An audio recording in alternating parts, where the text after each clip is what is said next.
பிதாவாகிய தேவனுடைய எதிர்பார்ப்பு என்னன்னு சொன்னா, தம்முடைய பிள்ளைகள் தம்மை குறித்து அடுத்த சந்ததிக்கு கொண்டு போக வேண்டும். இன்றைக்கு நாம என்ன எதிர்பார்க்கிறோம் சொன்னா, நம்முடைய பிள்ளைகள் நம்மை அடுத்த சந்ததிக்கு கொண்டு போக வேண்டும். இங்க என்னன்னு சொன்னா, 2ஆம் 3ஆம் தலைமுறைகளுக்கு அப்புறம் யாரும் என்ன செய்யாது. எனக்கு எங்க அப்பா பேரு தெரியும், எங்க தாத்தா பேரு தெரியும், அவருக்கு மேல இருக்கிற ஒரு பேரு, ரொம்ப கொஞ்சம் இதா இருக்கிற ஆட்களுக்கு அவருக்கு மேல இருக்கிற ஒரு ஆள் பேரும் தெரியும், அதுக்கு மேல இருக்கிறவர். ஏன்னா இங்க என்ன நடக்குன்னு சொன்னா, சந்ததிகள், கர்த்தருக்கு மகிமை உண்டாகட்டும், ஒரு சந்ததிக்கு கொண்டு போகிறதுல குறைவுபட்டு இருக்கிறார்கள். தேவன் எதிர்பார்க்கிறார், என்னை கொண்டு போவாங்கன்னு சொல்லிதான் ஆண்டவர் அவர்களுக்காக எல்லாவற்றையும் செய்தார். ஆனா வேதம் சொல்லுகிறது, அவர்கள் மறந்து போனார்கள். பிள்ளைகள் என்ன செய்கிறார்களா, வழி விலகி போகிறார்கள். ரோமர் 1 அதிகாரத்தில் வாசிக்கிற போது 28 அப்போஸ்தலனாகிய பவுல் சொல்லுகிறான், அவர்கள் தேவனை அறியும் அறிவை பற்றி கொண்டிருக்க மனதில்லாதிருந்தபடினார்.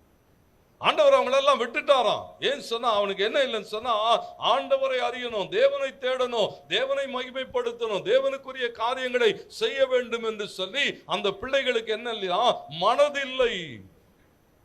ஏன் மனதில்லை?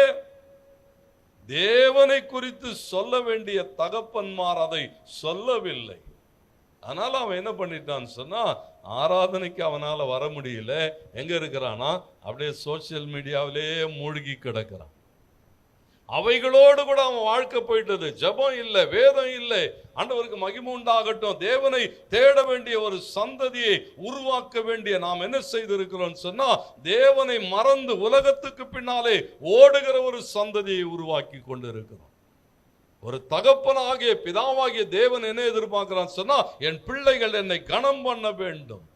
கனம் பண்ணணும்னு சொன்னா இங்க என்ன எதிர்பார்க்கிறான்னு சொன்னா, அடுத்த சந்ததிக்கு என்னை கொண்டு போகணும். இன்னைக்கு பாருங்க, ஒரு பெரிய சவால். ஒரு வெற்றியுள்ள கிறிஸ்துவ வாழ்வை கட்டி எழுப்புவது என்பது ஒரு பெரிய சவால், ஒரு பெரிய போராட்டம். ஏன்னு சொன்னா, சத்துரு என்ன செய்து கொண்டு இருக்கிறான்னு சொன்னா, அப்படியே சுற்றிலும் பாவங்களினாலே தேவ பிள்ளைகளை நிரப்பி கொண்டு இருக்கிறான்.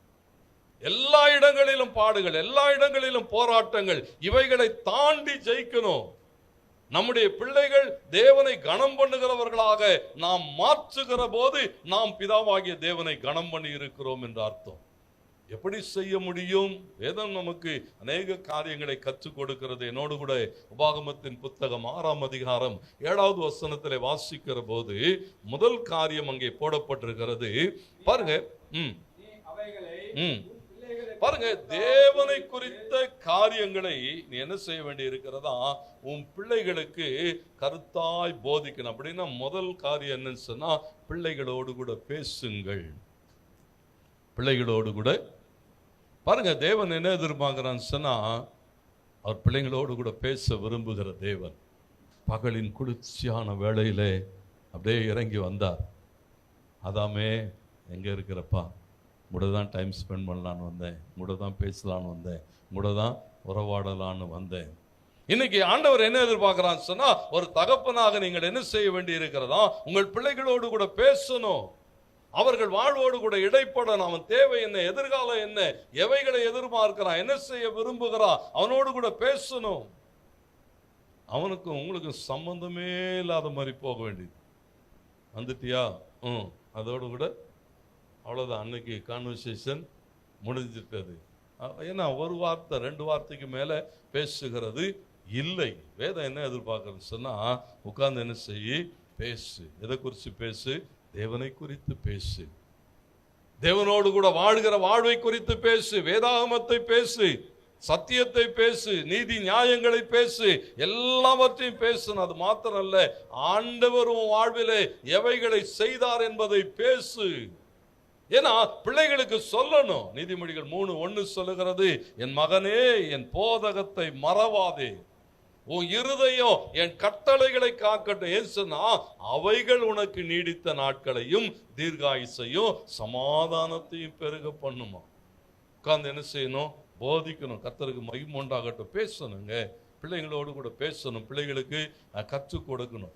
ஸ்கூல்ல தான் பிள்ளைங்க கற்றுக்கொள்ள வேண்டும் என்பது அல்ல, இல்லை சபை தான் கற்றுக் கொடுக்கணும்னு அல்ல. ஒரு தகப்பனாக நீங்கள் என்ன செய்யணுமா?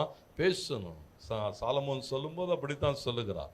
நீதிமொழிகள் 22:6 சொல்லுகிறது, பிள்ளையானவன் நடக்க வேண்டிய வழியிலே அவனை நடத்து, அவன் என்ன செய்ய மாட்டான்? முதிர் வயதிலும் அதை விடாதிருப்பான். நடத்தணும். கர்த்தருக்கு மகிமை உண்டாகட்டும். நடத்தணும்னா பிள்ளைங்களோடு கூட என்ன செய்ய வேண்டி இருக்கிறதா? பேசணும். எபேசியர் 6:3 சொல்லுகிறது, பிள்ளைகளே உங்கள் பெற்றோருக்கு கீழ்ப்படியுங்கள். கர்த்தருக்குள்ள கீழ்ப்படி, இது நியாயம். உனக்கு நன்மை உண்டாயிருக்கணுமா? பூமியில ரொம்ப நாள் உயிரோடு இருக்கணுமா? உன் தாய் தகப்பனை என்ன செய்ய? கனம் பண்ணு. அப்போ பிள்ளைகளுக்கு நாம் சொல்லித்தரணும், கனம் பண்ண சொல்லித்தரணும். பிதாவாகிய தேவன் என்ன எதிர்பார்க்கிறான்னு சொன்னா, என்னை கனம் பண்ணு. நீங்க தேவனை கனம் பண்ணுகிற போது தேவன் என்ன செய்வார்? உங்களை கனம் பண்ணுகிற உங்கள் பிள்ளைகளை எழுப்புவார்.